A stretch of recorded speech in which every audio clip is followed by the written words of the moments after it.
Good evening, everyone. My name is Maya, and I'm the Programs and Events Coordinator here at the Museum at Eldridge Street. Thank you so much for joining us for this Zoom program in partnership with the Seward Park Library. We have turned on live captioning for accessibility, which is powered by AI, so please forgive any mistakes that you may see there. We will be having a Q&A at the end where we will enable you to unmute yourselves and ask any questions. But in the meantime, please feel free to put your questions in the chat and I can ask them for you at the end. For those of you who haven't visited us before here at the museum in Eldridge Street is housed within the historic Eldridge Street Synagogue. It was built in 1887, and it was the first grand synagogue built by Eastern European Jews in the US. And this grand building was nearly lost to neglect in the mid-20th century before our massive restoration project returned the space to its former glory and for public use. We do offer both in-person and virtual programming here at Eldridge Street to tell the story of immigrant life on the Lower East Side, explore architecture, historic preservation, and more. And you can find all our public programming listed on our website at eldridgestreet.org/events, and I'll put this link at in the chat at the end. I'd love to talk about some specific programming that we have coming up at Eldridge Street. Scott, if you can go to the next slide.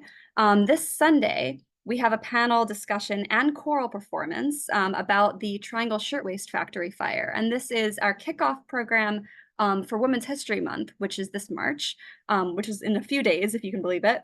And this Sunday, March 3rd, this panel will feature folks from the Remember the Triangle Shirtwaist Coalition, as well as the New York Labor Chorus.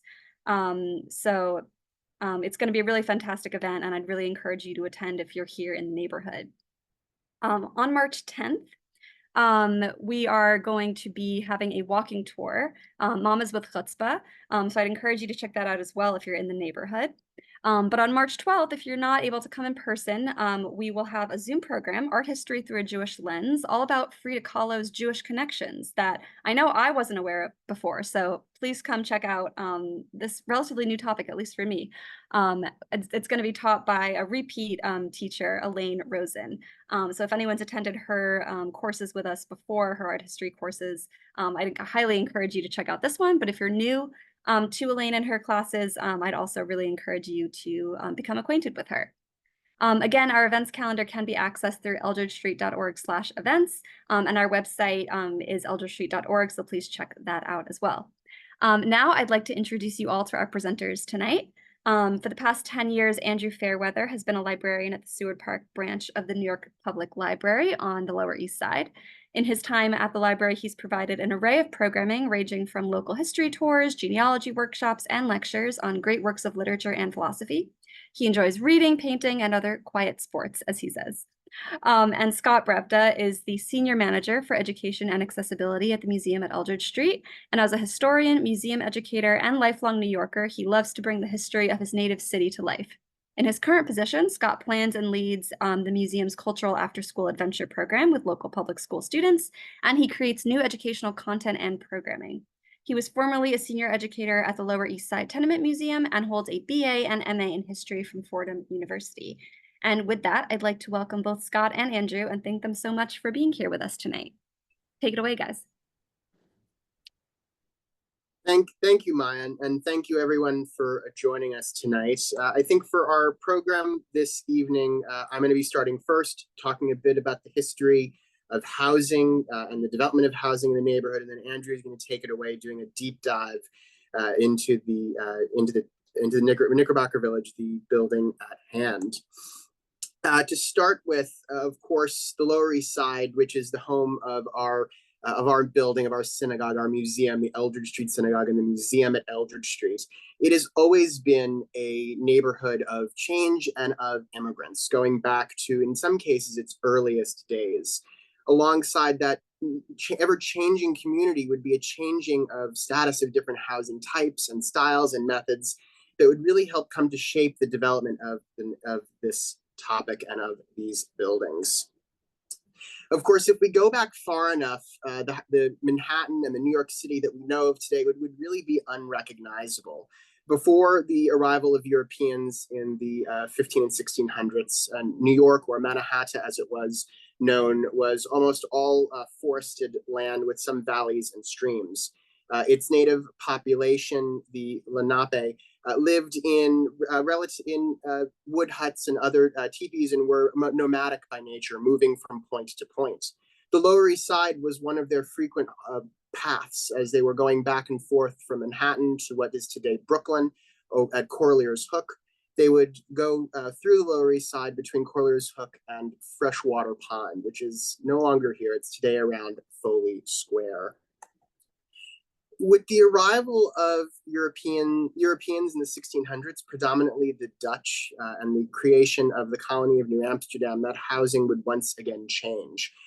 At first, some new relations between the Lenape and the Dutch colonists would see some disputes over who owned what property, and the Dutch, in their desire to grab the growing beaver pelt trade in the upper parts of the Ohio River Valley and access to it via the Hudson, would create a colony in Lower Manhattan, which would then called New Amsterdam, which would today be called New York. Small wood houses, which the population resided in, was all that the city had at the time.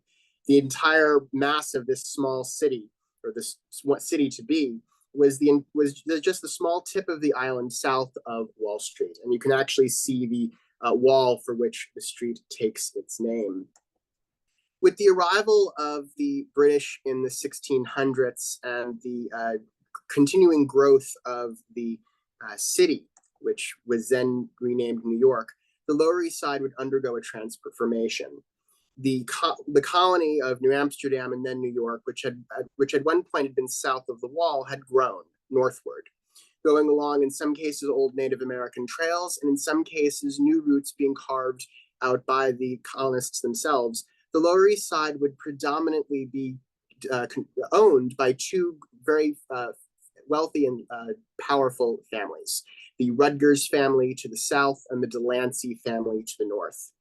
On this map of New York, the city of New York at the time in 1767, you can actually see the Lower East Side as it was. And I'm going to pull out my red dot here to highlight the two estates. This estate to the south was the Rutgers estate. The estate to the north was the Delanceys. And you can actually see really two fundamentally different methods by which these families owned and operated their land. The Rutgers kept a traditional farm environment with a single house and other associated buildings to the east, and then orchards and groves and other fields to the west. The Delanceys, on the other hand, had their house to the north end of the estate. To the southern end, they pioneered the early grid pattern, which would come to define New York City in later generations. They also had, and this is just a lovely fact I love to add in, they had this little great square here, which was a pocket park in the mold of something you would find in London and Belgravia, some of these small cities. It was this little pocket of green space that residents could go to enjoy and relax. It would be something the Lower East Side would desperately need in years later, but unfortunately it wasn't to be. Another point of note, which I quite enjoy, is this street, which divides the two estates, took the name Division Street and is still known as such today, one of the oldest streets in the neighborhood. As the city continued to grow, the way the land was owned and the way people lived on it would begin to change. Instead of landed estates with very large houses, the city decided to adopt the grid plan that was once pioneered by the Delanceys. The grid plan would spread in its own way through Lower Manhattan and then continue on a traditional north-south and east-west axis we see in the northern parts of the city, north mostly of 14th Street. The landed gentry who had owned large swaths of land at first opposed this grid plan. They didn't want their very large estates divided. They didn't know how they would manage to survive. But they quickly found a way to adapt. And the mode of housing they would create actually made them far more wealthy than they had before. These semi-attached row houses would line streets and avenues of the Lower East Side in the 1810s, 20s, and 30s. One of the oldest examples on the left-hand side was actually built by the first John Jacob Astor, who at the time was one of the wealthiest men in America. On his deathbed, he was asked if he could do anything differently, and he said that if he could do it all over again, he would have bought every square inch of Manhattan when he had the chance. I sympathize with his sentiments. Other row houses which continue to exist, there's a great example on the right, which is on Allen Street. Very few of them, of course, remain. These row houses typically housed one family. Sometimes you would have a business on the ground floor, and they would be one next to each other, one block after the next. With the city's continued growth, these row houses were the norm, but they wouldn't be for long. By the mid-19th century, by the 1840s and 50s, the Lower East Side was beginning to see a new transformation. A new immigrant community coming from Central Europe, mostly Germans, would begin arriving. And the Lower East Side, which once housed Lenape, Dutch, and British colonists, would now hold German immigrants and would be known now as Kleine Deutschland, or Little Germany. The numbers of people that would arrive from Germany were far beyond what the city had seen before. Of course, as we'll discuss, it wasn't nearly as much as it would see in the years to come. But still, the row houses, which had gained prominence in years past, were insufficient to house this growing community. In their place, what were created were tenement apartments. Taken from the Latin word, which means to divide, these 5-story tall buildings housing 20 or so families were the way in which the city managed to accommodate this growing population.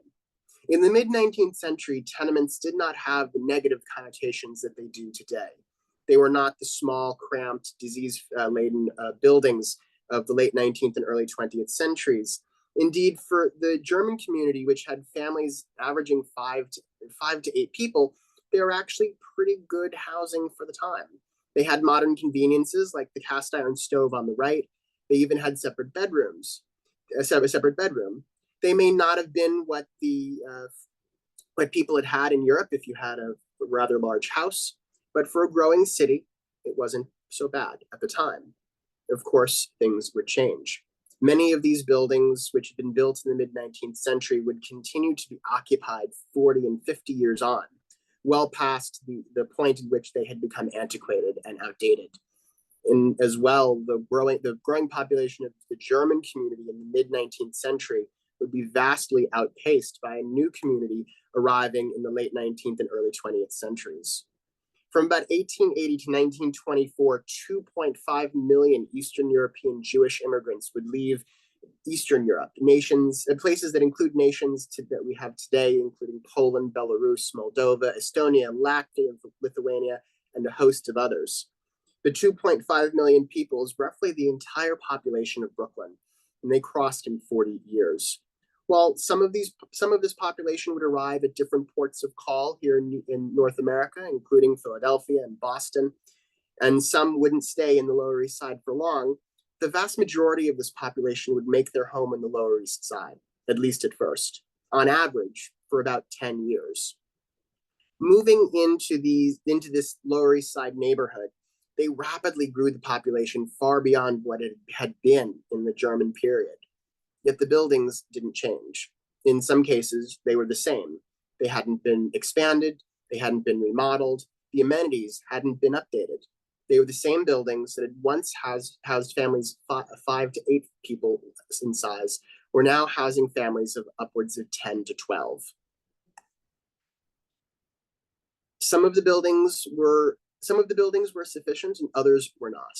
As the neighborhood continued to grow and the buildings continued to go more and more out of date, the lovely apartments that you had seen in the German period rapidly began to come apart as families began to squeeze into smaller and smaller spaces.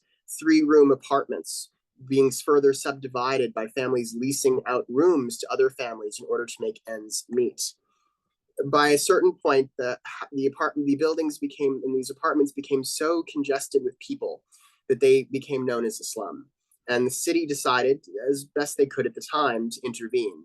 In 1901, the city passed the Tenement House Act and created the Tenement House Department with the attempt to reform and improve conditions in the tenements. In some cases, they would discover overcrowded rooms like this single bedroom, which is housing 7 different cots, to outhouses, which had once been quite nice, had later become derelict. The Tenement Housing Act would require that each building have indoor plumbing. While it would take a number of years for this law to wind its way through the courts and be enforced, both tenants and landlords alike would present legal challenges against this law, a lack of desire to pay more when they didn't have enough to begin with. This Tenement House Act would begin to improve conditions on the Lower East Side and in the tenements that dominated streets. But still, it wouldn't always be enough. As we move into the 1910s and 20s, people are beginning to look for new ways and new places for people to live, conditions that are both acceptable but also affordable.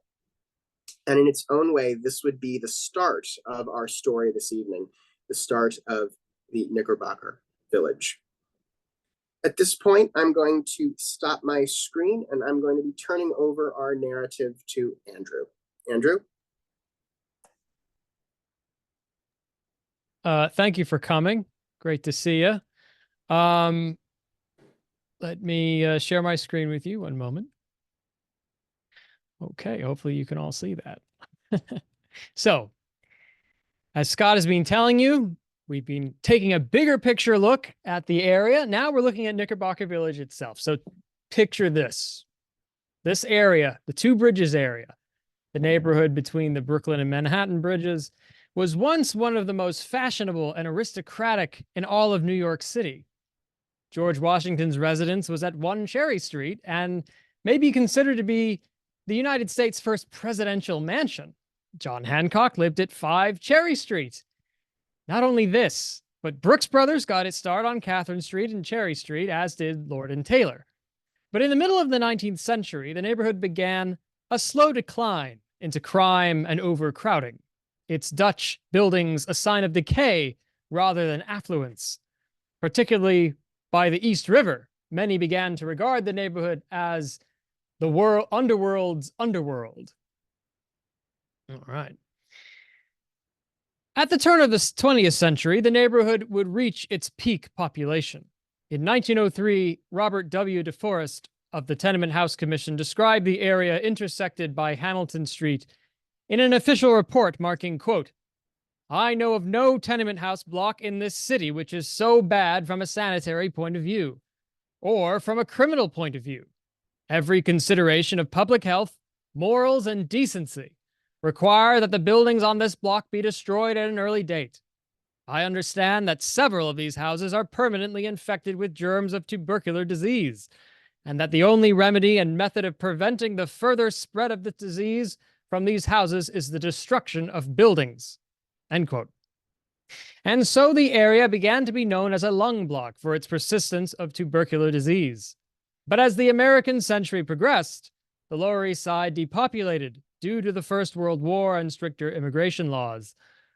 Thus, the area was no longer served as a receiving station for immigrants, and so the neighborhood was not as overcrowded as it had once been.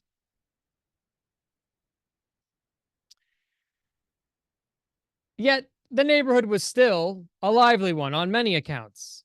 In 1933, the New York Times described the neighborhood with the observation that, though not as crowded as prior decades, the sidewalks still swarm with people going and people coming, just standing and talking.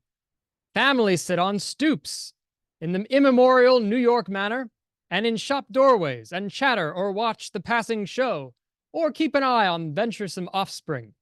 End quote. Though the Two Bridges area still had a reputation for low living, the Times noted, quote, "The truth is that the Deep East Side is not a refuge of poverty. The outward aspect of squalor notwithstanding, it is really a thrift station on the way to a competence and riches. The squalor is less in the people you see, indeed, than in the wretched state of the decayed buildings. Whole buildings are empty of tenants in streets where inhabitants used to be packed like sardines. However, if you look a little more closely, you will see that most of these empty buildings are old rookeries, which were so little fixed for human habitation that what has befallen them cannot be regarded as an unmixed evil." End quote. Now, by the 1920s, which were, of course, boom times for the country, these buildings began to be the site of imagination for the business leaders of the city. Land value in the area had plummeted, and it seemed like there was no better time to demolish the disease-ridden rookeries and rebuild.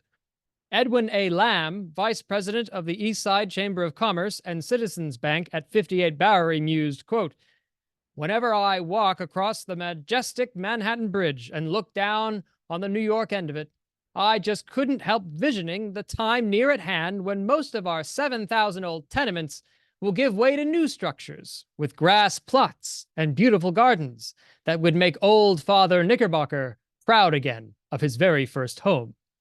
End quote. The question remained, who will these houses be built for?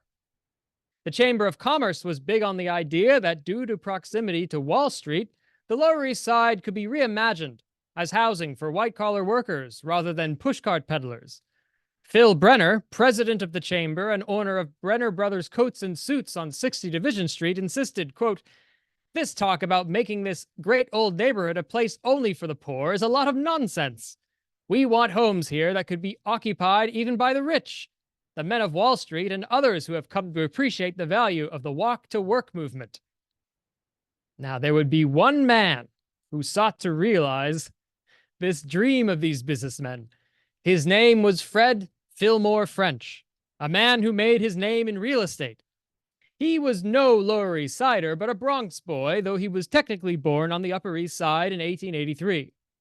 Growing up in modest circumstances on East 162nd Street, as a boy, he fantasized about owning a large house surrounded by acres of green land on the Hudson. His father, an unprosperous cigar salesman, died while French was still a child. French would say of his father, quote, "He failed because he neglected to apply himself," end quote. French would not make the same mistake, he vowed. Since he was the oldest of 4 children, it became his responsibility to help provide for the family through selling newspapers and mowing lawns. He even charged his classmates a penny each to attend a circus he'd somehow drawn up, making a total sum of 11 cents.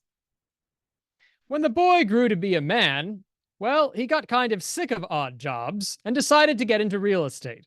At the age of 27, Fred French founded his own real estate company, the Fred F. French Company, in the cellar of the Bronx home he grew up in. The business's unique shareholding strategy would allow for his meteoric rise in the real estate industry. An eccentric man, he had an affinity for President Theodore Roosevelt and was something of an adventurer himself, fashioning his own hunting clothes to match that of Teddy's.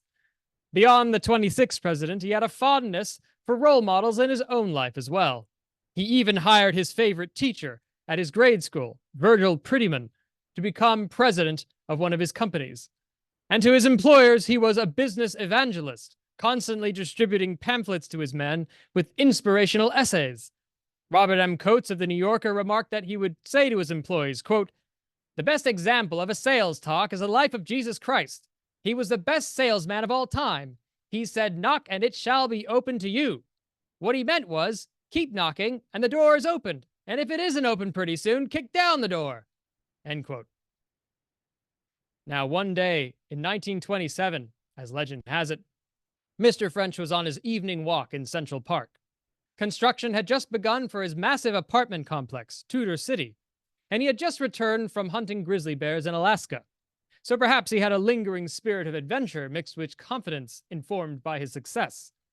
For on that particular night, Fred French reeled off mile after mile on his particular walk, meditating on the idea of a reclaimed Lower East Side, which would feature 3 large apartment houses for bankers, brokers, and office workers, all within walking distance of City Hall and Wall Street. He became so obsessed with transforming this large swath of land between the 2 bridges that he began purchasing lots so that he might begin an ambitious project no one had ever before dared to venture. And yet, he didn't just buy the land, he did it in secret. For he knew that if knowledge of what he was doing became public, it would have killed the project. For then the property owners he was negotiating with would have held out for higher prices, knowing their plot of land was crucial to this vision. Thus, an unconventional vision required unconventional methods. He decided to proceed by using 5 dummy corporations, each named 1, Allied Metal Yards, 2, Dikram Iramjian Inc., Drewis Company, 3. 4. Southern Markets, Inc., and 5. Tenement Renovation Company. Their names were deliberately obscure so that their sellers and general public would not be able to figure out the purpose of the sale. Many who noticed the money moves on Two Bridges area speculated a new railroad was being built, or an airport, or a market to sell southern produce or sugar. People thought the buyer just had to be John D. Rockefeller himself. Still more joked that gold must have been discovered on Catherine Street for all the buying that seemed to be going on. Now, among these 5 companies, there were 42 people involved. Each and every one of them was sworn to an oath of secrecy that strictly forbade them from talking about their involvement with anyone, including wives, friends, business associates, and so on. In 1934, Alva Johnson for the New Yorker wrote, quote, "French would intone this oath as a litany. At intervals, he would call the oath-bound associates together, tell them that most secrets were betrayed by forgetfulness rather than bad faith, and proceed to chant the words of the compact." End quote. Each broker had his own office, and if French's chief of staff, George A. Walker, needed to be reached, they would only do so on a private wire, and they would use fake names, and French himself would only be referred to as the Big Chief. Any visitor from the brokers to Fred F. French's building at 551 Fifth Avenue would elude any potential spies by getting off on the wrong floor and then taking the stairs. Secrecy of the project was so important to Fred F. French that his own apartment became a war room for it, and so he commanded every room of his apartment, from the kitchen to the maids' rooms, as offices for his undertaking. Not even poor health held him back. At one point, French was in enormous pain and needed immediate surgery, but rather than stall the project, Mr. French preferred to walk on all fours across the carpet of his apartment from room to room, doubled up in pain. He eventually was rushed to St. Luke's Hospital and operated on. And so 5 days later, not wanting to waste any time, French announced to his doctor that he wished to turn his operating room into an office. When the doctor advised against this, he threatened to move hospitals, so the doctor gave in. Thus, French suspended a microphone from the ceiling of his hospital room and a loudspeaker in the sales auditorium of the Fred F. French building, with 170 salesmen gathered, waiting to do his bidding. But buying large swaths of individual land would not be like taking candy from a baby. The chief of Allied Metal Yards, for instance, one Samuel D. Selikowitz, had his life threatened by an aged Greek who controlled the banana pushcarts, for he feared the change that would come from all the land being bought. Edward Eisenbray, chief of Southern Markets, was given trouble by a man in the neighborhood known as the millionaire barber, who caught on to what was going on and so sought to start a bidding war for properties with Eisenbray. To put the millionaire barber off, Eisenbray began to pretend to show interest in an area far away from the proposed Knickerbocker Village. And once the barber had spent all his money on distant properties, only then did Eisenbray resume negotiations for the properties in the Two Bridges area. And the chief of the Tenement Renovation Company, one Howard Kapler, cashed checks totaling $115,000, 1930s money, and made off with it and disappeared. Yet, this was not the first time Fred French had been ripped off by an associate. He was once robbed by one of his first partners, a former missionary to Alaska, who took French's money and fled back to the future 49th state. Each individual purchase made was made in cash and contained a story in itself. One Henry Street synagogue, whose congregation had dwindled so much they had difficulty recruiting the congregation of 10 adults required for holding services, would only sell if the contract stipulated that the building would never be used as a church. It was then used as a movie theater. One filling station magnate, the Sobol brothers, sold on condition that the property not be used as a filling station. Other properties included a boarding house, brothel, the old Sportsman's Hall, which in times past featured terrier and rat fighting, as well as the Bank of Mother Olson, who, as Alva Johnson put it, quote, was credited 30 years ago with inventing the banking principle of having depositors strangled in their beds in order to render unnecessary the return of their deposits, end quote. It was not until Edward P. Doyle of the Bureau of Public Affairs of the Real Estate Board of New York appeared before the Board of Taxes and Assessments asking for a reduction on assessments of more than 200 old buildings that the real identity of the buyer was revealed. The clandestine buying project was, after all, a success, though a limited one for French. While his aim was to buy all 45 acres of land between Brooklyn and Manhattan bridges, he only succeeded in buying 15 acres, what amounted to 357 separate parcels. Nevertheless, by the spring of 1932, he felt himself ready to strike. But Knickerbocker Village wasn't built in a day. His first idea was to build a 12-story unit for a white-collar community on Market Street. He even demolished 4 old tenements on the land and had come up with a name for the development, the Nathan Hale Apartments. But after the wrecking was completed, he found the mortgage mark closed to him. So his next idea was to renovate and modernize 200 buildings wholesale, turning the extant buildings into a huge, quaint village with entrances and interior gardens. But the plan did not interest any backers. Now, the problem which French had run into was one which many private developers and boosters on the Lower East Side meditated on, particularly since the onset of the Great Depression. That is, how do you make a project profitable? Even with the cost of land being so low, the Lower East Side was not Montana, but Manhattan. And thus, building anything worthwhile on such a large swath of land would require a huge outlay. French's prayers, however, were answered in October of 1933, when he received news that his project would be partially funded through a loan from the Reconstruction Finance Corporation, a Depression-era organization which began under the administration of Herbert Hoover in 1931, to serve essentially as a discount lending arm of the Federal Reserve Board, created in order to stimulate lending during the Great Depression. So, too, would French's project be tax-exempt. French credited the loan and the tax exemption as, quote, breaking the ice on the massive project, and was finally ready to build. The project was dubbed Knickerbocker Village, at the suggestion of Joseph Platzker, the executive secretary of the East Side Chamber of Commerce, who felt the name paid homage to the area's more aristocratic glory days. The architect of the project was John S. Van Wart, himself an employee of Fred F. French Company. A few designs were considered until they finally landed on the present iteration. They thus were ready to build. The groundbreaking featured Al Smith, 42nd governor of New York, and former presidential hopeful who was an East Side boy himself. As the buildings came down and empty lots remained, he recalled memories of buying 5-cent cigars at Wolpert's and playing pool with the boys. He then reflected, quote, I don't want to appear boastful, but 20 years ago I said this would be a fine residence district someday. I don't know a nicer place for modern housing.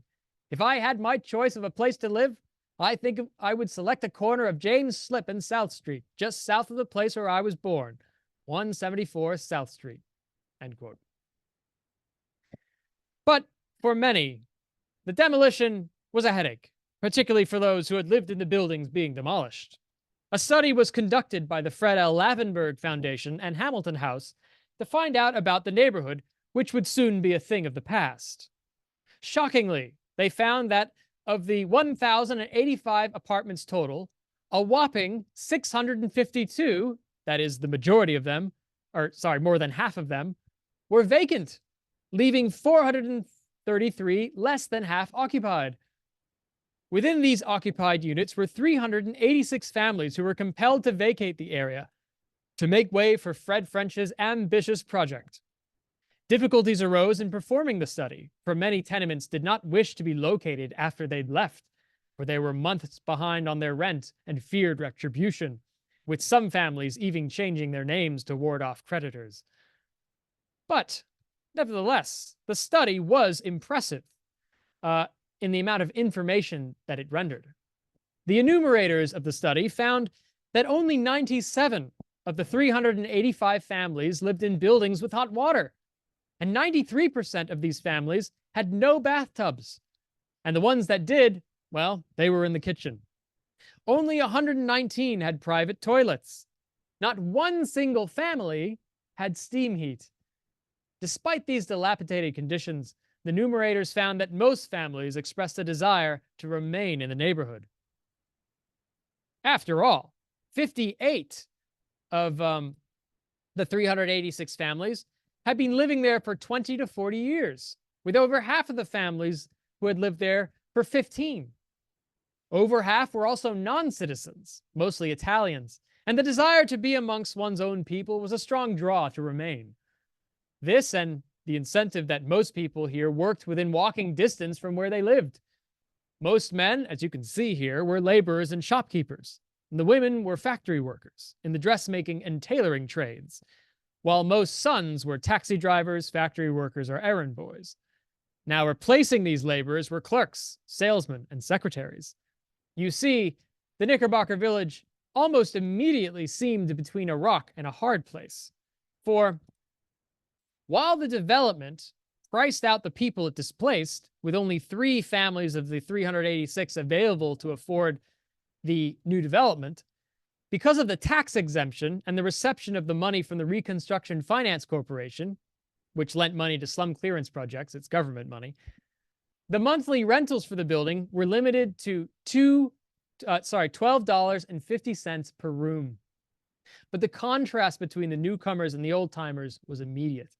Tenants reported that some of the neighborhood children threw bricks and rocks at them in the street. Car windshields were cracked and tires slashed. But after time, the neighborhood kids got used to the new tenants and didn't really pay them much attention.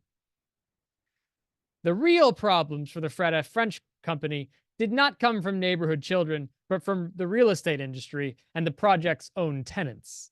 First, let us look at the real estate industry. Many of French's fellows at the Real Estate Board of New York felt that the government money he'd received gave him an unfair advantage over their own fully private developments, which they own. Besides, the tax exemption they maintained was dishonest. For at $12.50 per room, the project would not be able to sustain itself without charging higher rent. Time would bear this out to be true.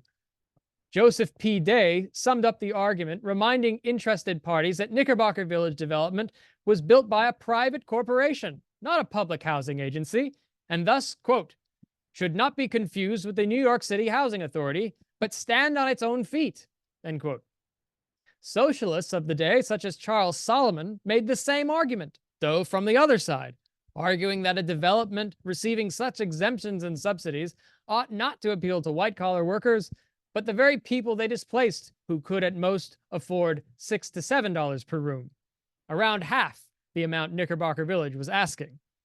Knickerbocker Village's tax exemption was challenged soon after construction, but eventually upheld in a ruling of May 1937.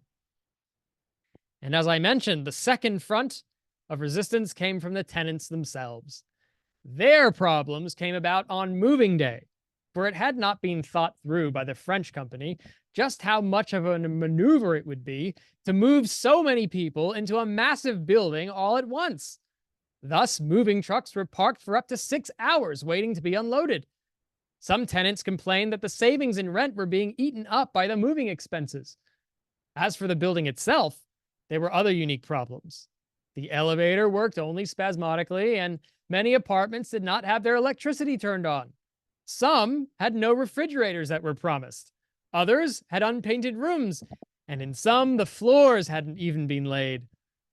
Some bathrooms lacked fixtures or were cluttered with plaster and wrappings from construction. The building had simply not been completed on time. Feeling jilted, frustrated tenants banded together and formed the Knickerbocker Village Tenants Association, whose first meeting saw 600 tenants. The majority signed a petition asking for a month's free rent for the inconvenience they'd suffered. But while the missing or incomplete fixtures began to appear overnight after the petition was filed, the tenants were denied a free month's rent.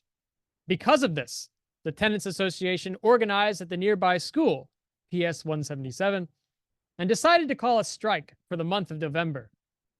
The management charged that this collective action stank of communism, and suggested they might have unwittingly gained tenants who were communists at heart. It therefore investigated some of the tenants it suspected of being agitators, though, so that it could root out what they perceived as undesirable elements in the building. Now, while the French company eventually did settle the rent strike dispute through a series of individual settlements, the following year, 14 tenants received notice that their leases would not be renewed. One of the ousted tenants was Joseph P. Selly, president of the Knickerbocker Village Tenants Association.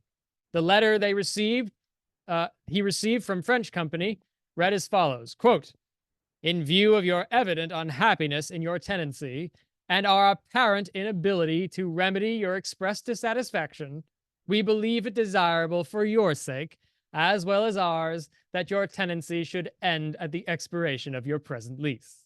End quote. And so almost half of the Knickerbocker Village tenants, a full 600 of them, fought back, charging that the refusal to renew the lease of 14 leaseholders was in violation of Section 19 of the state housing law, which prohibited acts which were, quote, "prejudicial to the interests of the public," end quote. But it was no use. After years of court battles, in January 1936, 11 of the original 14 evictions officially went into effect. This would not be the building's only conflict with its tenants, nor would the 1937 ruling be the last word on Knickerbocker Village's tax exemption. To this day, the building struggles with issues of affordability, walking a tightrope between public good and private gain. If tenants back in the 30s struggled to keep the building affordable, they do so today as well, as they fight to keep their unique status and protections granted to them by Article 4. A sale of the building, which occurred during the pandemic, without the knowledge of the majority of tenants, many of whom struggle with English as a second language, at this point threatens to remove protections guaranteed under Article 4 for good, with the likely possibility that the units will be rented out at market rate, and the long-term tenants may be threatened with eviction.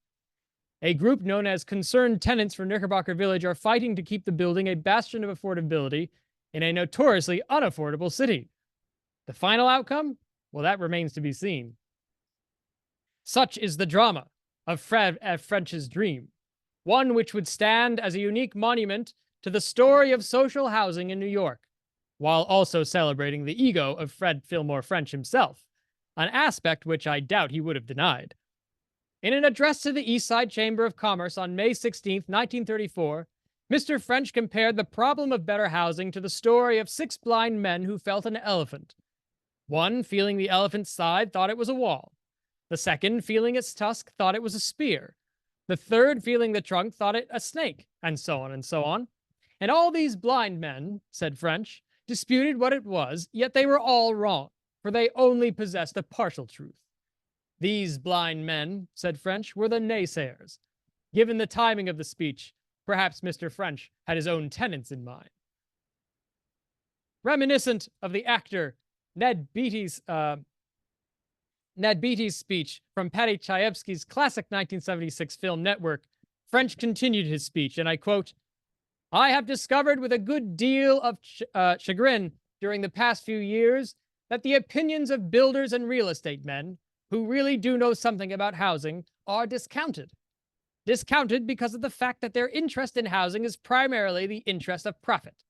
I cannot but remind critics of profit-making that the cool, hard-headed, profit-making James J. Hill, materialistic though he may have been, spanned the rivers and mountains of our country with one of the first great railroad systems. I cannot but remind them that our businessmen have made their profits out of doing things very worthwhile. They have, in fact, carried upon their well-paid shoulders that important burden of civilization which has to do with the necessities and luxuries of human livelihood." End quote. A wild overstatement? A mischaracterization? An ironic or simple fact? The truth of French's words are still being tested. And that concludes the story of Knickerbocker Village.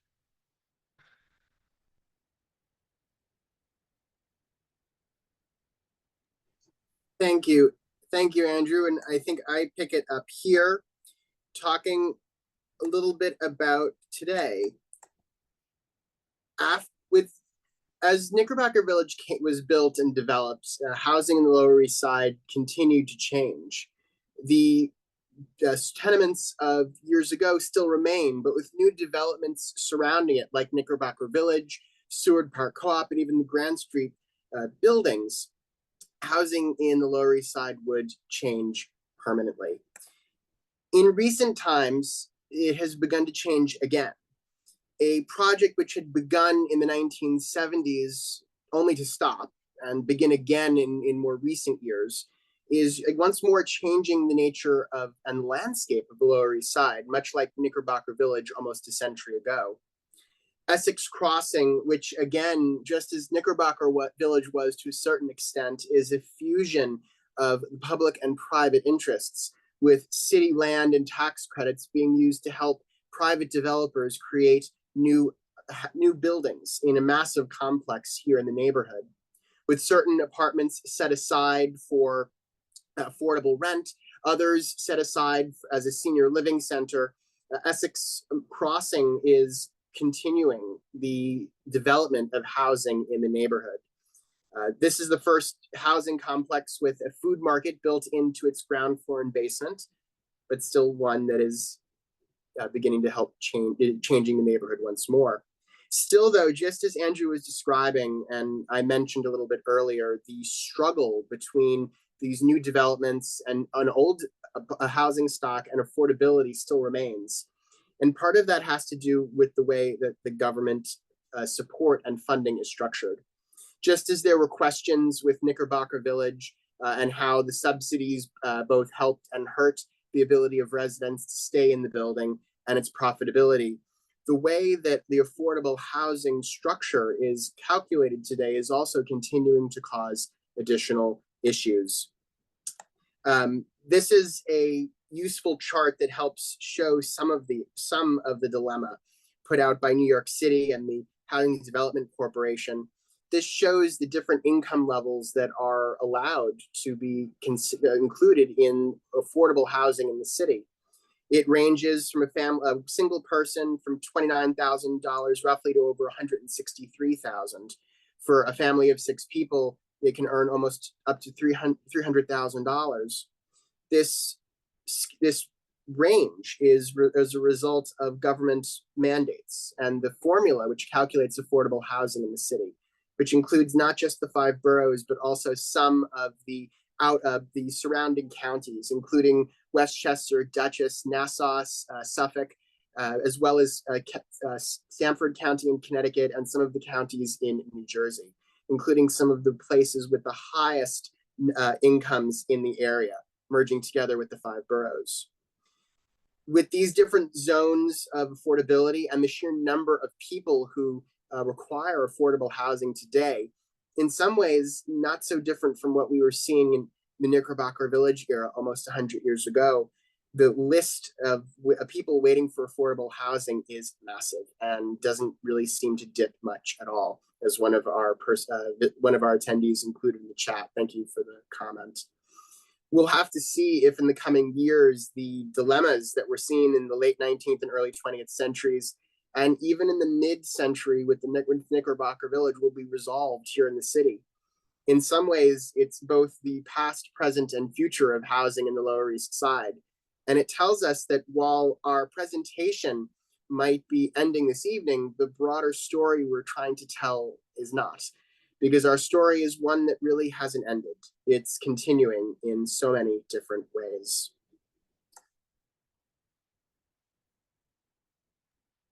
Thank you so much to both Andrew and Scott for that amazing presentation. We covered, just to recap, we covered Native American Lenape through present day color photography. So I think in an hour. So congratulations to both of you for that feat. Andrew, I'm gonna add you to our spotlight here. And I'm going to read some of the questions off from the chat and elaborate a little bit on my own before we open it up to folks who would like to unmute themselves. I want to talk a little bit to both of you about archives and about source materials, because we got one question specifically asking if there are any archives of Knickerbocker Village. But I also kind of want to open that up to talk about archives in general. We have a librarian with us, so I think it would be a fantastic topic to start with. But also you, Scott, I know you have a lot of experience looking through historic photographs, specifically related to Eldridge Street, but also related to Lower East Side buildings. Can you both speak a little bit to that and your process and kind of your favorite things that you found? Mind if I? Okay. Please go ahead. So there are so the scope of the sources, number one, are sources that you can access sometimes from home, sometimes depending on whether it's an expensive database. You can access the sources through the NYPL databases. And if you're not joining us through from New York, go ahead and see if your local public library offers them, because it's very common that libraries offer newspaper databases that you can reference. So, for instance, a lot of the strike work that was going on in the 1930s was pretty much New York Times and Herald database. A lot of the personal details of French's life were from the Fred F. French papers held in the main building of the New York Public Library. So that was pretty simple. We also hold, and they're stored off-site, and they're kind of tricky to get your hands on because they're not digitized. But the New York Public Library has most of the volumes of what was called the East Side Chamber of Commerce News. The East Side Chamber of Commerce used to publish monthly a newsletter that would tell you about all of what was going on in the Lower East Side as it related to business and commerce, right? So a lot of my sources came from the East Side Chamber of Commerce News itself.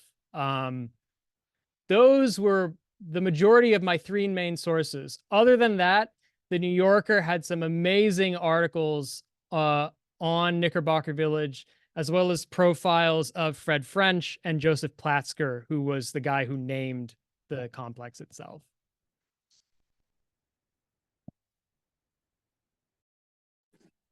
For me, I think Andrew's covered a lot of the great source material. The New York Public Libraries always has a fantastic resources, whether it's journal articles, newspapers, different publications. I'm also a big fan of their online collection of images, which is so fantastic, and really the quality of the materials that you can find there, just in terms of high definition. You can really go in and crop it. And I didn't get a chance to use it on this particular presentation, but I'm working on another one that has it actually. And Andrew mentioned a bit of it, the original Lord and Taylor's, which was on the site of Knickerbocker Village, was also the one of the main locations depicted in Harper's Weekly in the 1863 Civil War draft riots. And there's a fantastically horrible, but a fantastically detailed image of the draft riots, of the rioters in the streets with the store right behind it. And it's the high def resolution quality was such that I could take the periodical, go in and crop out the image, and it still holds up in the presentation. So I can't say that enough. And the public library has always been a great source of material. And I'm curious too, we have another question that relates to the topic of boundaries. And I know that, speaking from the Lenape onward, we've had a lot of changes of boundaries throughout history, from the creation of the grid to the disregard of the creation of the grid in a lot of parts of the city, to places like Knickerbocker Village, which instead of one building inhabiting a plot, it's a whole residence complex. Someone asked about the boundaries of Knickerbocker Village, but I'm wondering if we can expand that to boundaries in general. I think I'll at least start on this one with the boundaries in general. And part of the reason is, and I say this about Eastern Europe 100 years ago, but it's pretty true with the Lower East Side and New York City neighborhoods in general, but the borders change every 5 minutes.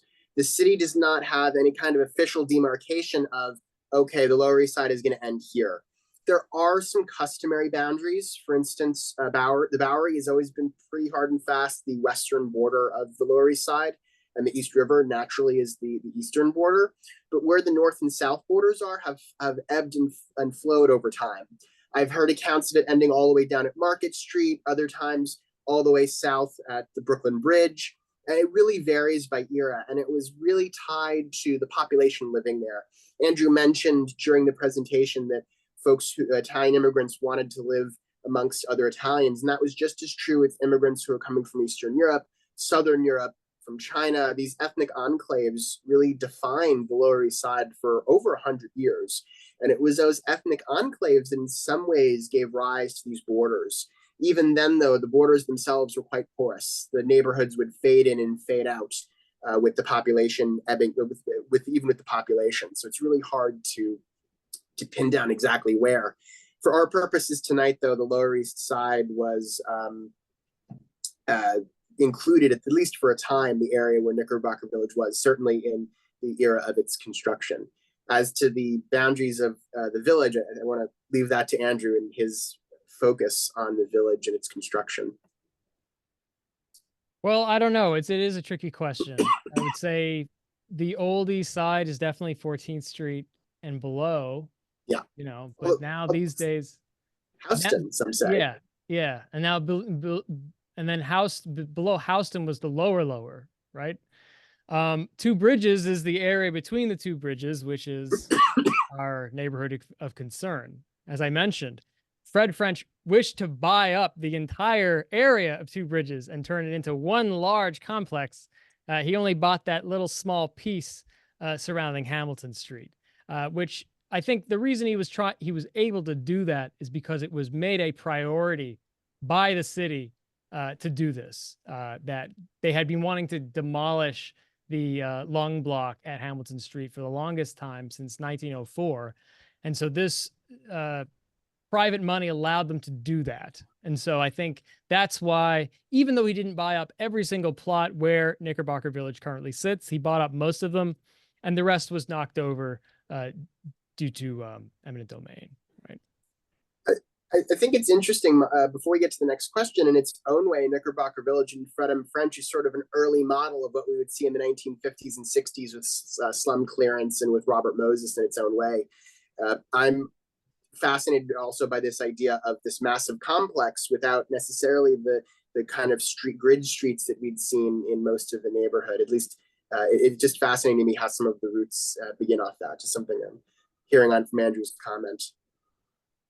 We do have one guest who has said that the current Knickerbocker Village would be Monroe Street and Cherry Street, and Catherine and Market Slip. So again, the shifts we're changing, like Scott said, every 5 minutes, but at least every few years, these borders are constantly shifting.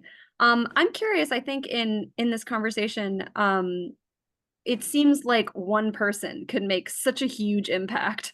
We talk about, Andrew's spoken so much about French, and he really, without him, it's like none of this could have happened. And we have a lot of similar examples for a lot of other topics that we speak about in our presentations, that Andrew's spoken about before.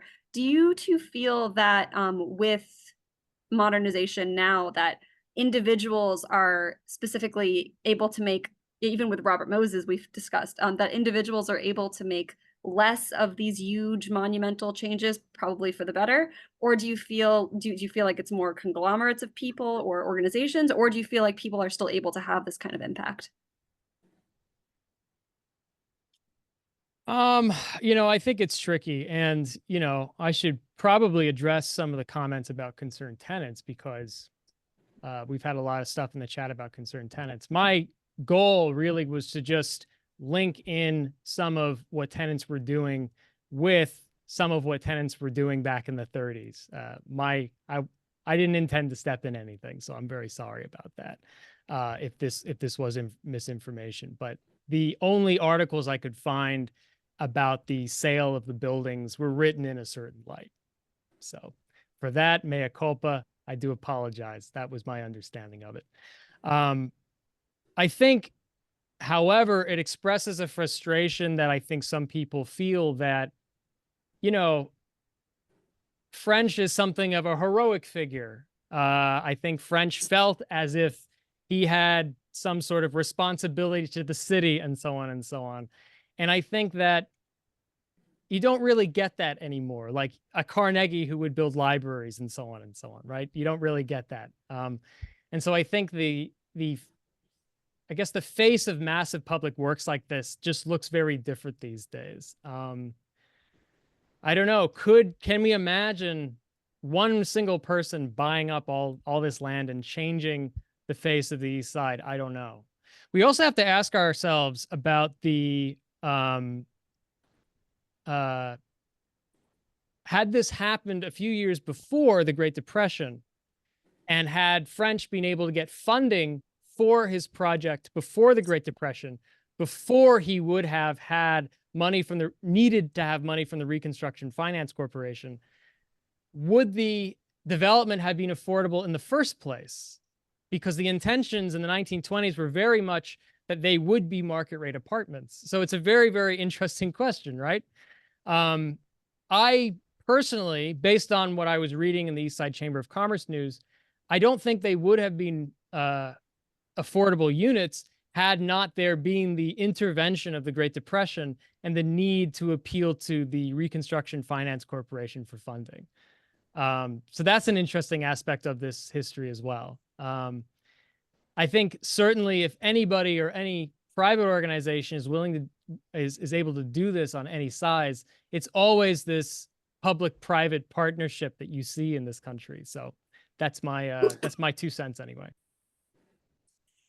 I think, interestingly for me, I think in some ways it's a question of personality, because from Andrew's presentation and all I've read, Fred French does seem like something of a character who did want to present himself in this romantic light. And I agree that I think that it's going to be very difficult for a single individual to have such a profound effect on a single neighborhood. But I do certainly think there are powerful real estate developers in the city today that are having impacts a bit more diluted. I just think they may not want the limelight as much as French did. He seemed to be sort of writing his own narrative in a certain way, altruistic perhaps, but there seems to be a lot of legend building in what he was doing and how he presented it and how he put himself at the front and forward of it. Yeah, and I think what Andrew is saying about this question of public and private partnership and how that enabled Knickerbocker Village to be affordable in its years, really as a result of the pandemic, in some ways connects it to how I ended the presentation talking about Essex Crossing, which again was only affordable because the city gave land and other tax benefits to it. You contrast that with some of the buildings being built along the East River, right along the Manhattan Bridge, all market rate. It's really this interesting dichotomy of 2 different modes of construction and development that we're seeing today. In some ways, both ends of what Knickerbocker Village was intended to be and what it became due to circumstance. Thank you. I want to talk a little bit about, related to someone's question about the lung block and how it got its name. I want to talk a little bit more about hygiene and health in these areas throughout some of the periods that we discussed. I know that we spoke a little bit about how the buildings, the tenements first, Scott, you mentioned how they were first very modern, and they had all the conveniences that someone would expect, but then because people were living in them so long, they really grew dilapidated and out of date, and they weren't being updated. Can you guys talk a little bit more about hygiene, health in this area, the lung block in particular, and what was done throughout time to either fix or absolutely not fix this problem? Well, again, I think a lot of people found the solution to be a reimagination of the entire neighborhood. As DeForest said in the quote I used from 1904, it was thought that the only way to get rid of such rampant disease was getting rid of the buildings themselves in which the disease lived. With that also came the idea that you could make houses where there would be plenty of air and space. There was an obsession at this time. I mean, I guess there always is, but there was an obsession this time about light and air, right? Getting in light and air so that people would live healthier lives and so on. It's where the tower in the park comes from that we see as a common outlay of public housing, right? An architectural style in public housing that Le Corbusier made popular. this comes from this idea that when people have access to outdoor spaces, to air, to light, that this will do them much good and that they will live healthier lives, right? And so the idea of a lung block or a typhus ward, as they called some of the area out here where Seward Park exists, would no longer be a problem. So overcrowding was seen to be a plague upon our cities, right? And sort of to speak to where it's coming from, I think it's really the design in many ways of these early tenements. They're really the contrast to what Andrew was saying, this whole idea of light and air. The tenements didn't have that in many respects. These were in some cases railroad flats. In other cases, they were small contained apartments without very good ventilation. There's a great example of an apartment where I used to give tours. You may have heard of it. And I do know there's a colleague in the audience this evening who also used to work there, where the apartment had two windows that were right next to each other. And until 1905, you didn't have any kind of cross ventilation. And so any airborne diseases would simply build up because the apartment didn't have that chance to air out, to get sunlight in. It wasn't able to penetrate the apartment. And when you consider the fact that in many cases, these homes would be subdivided by the tenants themselves, it simply adds to it.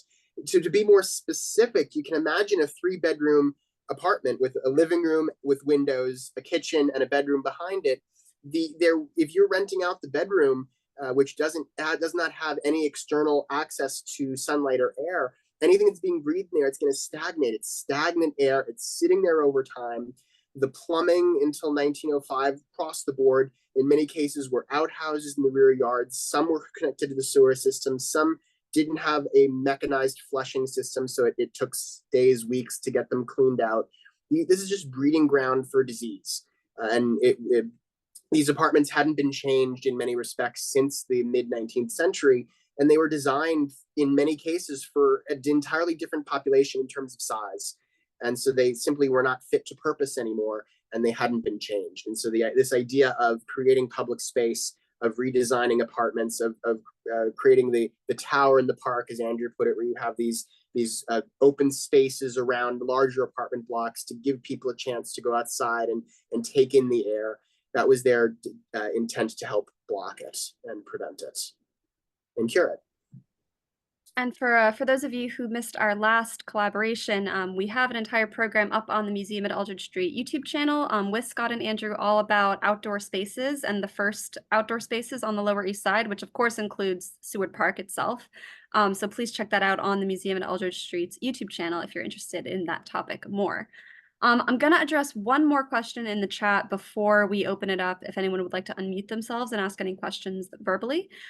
We have someone who is interested in also discussing the activists and the crime leaders. If anyone's interested in crime, we have a Gangsters on the Lower East Side walking tour. That's pretty fun.